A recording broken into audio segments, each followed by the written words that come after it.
ቀጥሎ የባህልና ስፖርት ሚኒስቴር ሚኒስትር የተከበሩ አቶ ቀጀላ መርዳሳ የአበባ ጉንጉን ያኖሩልናል። ከነtti aansuudhaan kabajamoo obbo Qajeelaa Mardaasaa ministeera aadaa fi ispoortii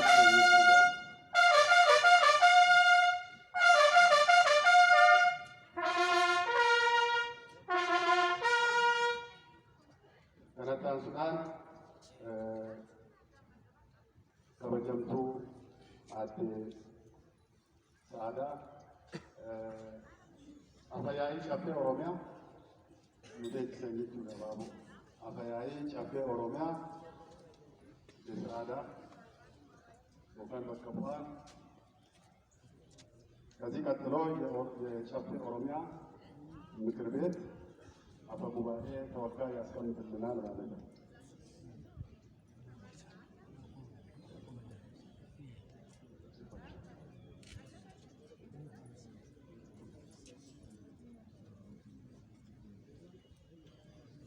ፈጠን አድርጉ። የሚቀጥለው አዲስ አበባ ምክር ቤት ተዘጋጅ። የአዲስ አበባ ምክር ቤት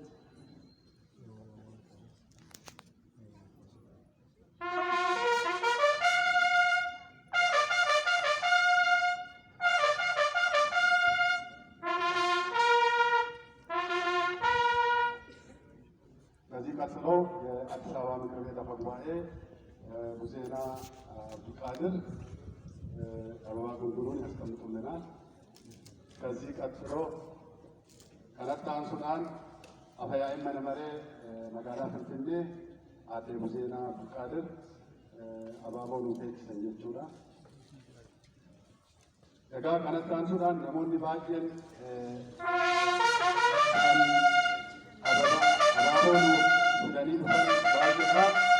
Isaan kana hin dubbisna. Kan dubbisu ana booda hin jiranii obbo Tasfaayee Beeljigee asitti argamanii obbo Tasammaa Faqaaduu kaanis baay'ee waan jiraniif namoota muraasa isaanii hin dubbisna. Asii additoo dubbisi. ብዙ ሰዎች ስላሉ የተወሰነውን በንባብ እናሰማለን። የእናንተ ጊዜ ለማባከን የሮ ኬሰን አከሉምኒ አማ አከሉበት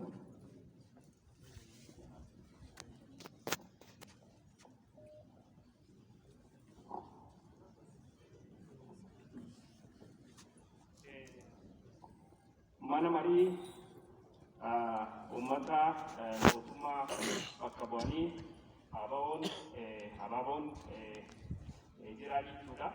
Haayamee jira jechuudha waan lafti asitti hin geennee fi akkasuma qabsaa'ota Oromoo waliigalaa bakka bu'ee abaaboon taa'ee jira jechuudha.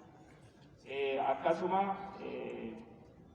biiroo aadaa fi turizimii Oromiyaa abaaboon isaan qopheessan waan lafti hin buuneef taa'ee jira jechuudha. Akkasuma qabsaa'ota Oromoo Orobbaa bakka bu'anii jaalamitti gadaatiin kan qophaa'e abaaboon taa'ee jira jechuudha.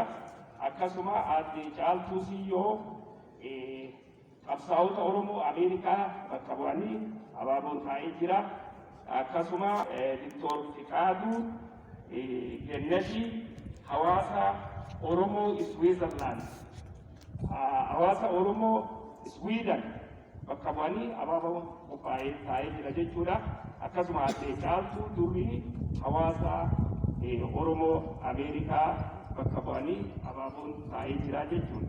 Akkasuma foondeeshina qabsaa'ota Oromoo abaaboonis taa'ee jira, gargaarsas godhanii jiranii jechuudha. Akkasuma obbo Gamii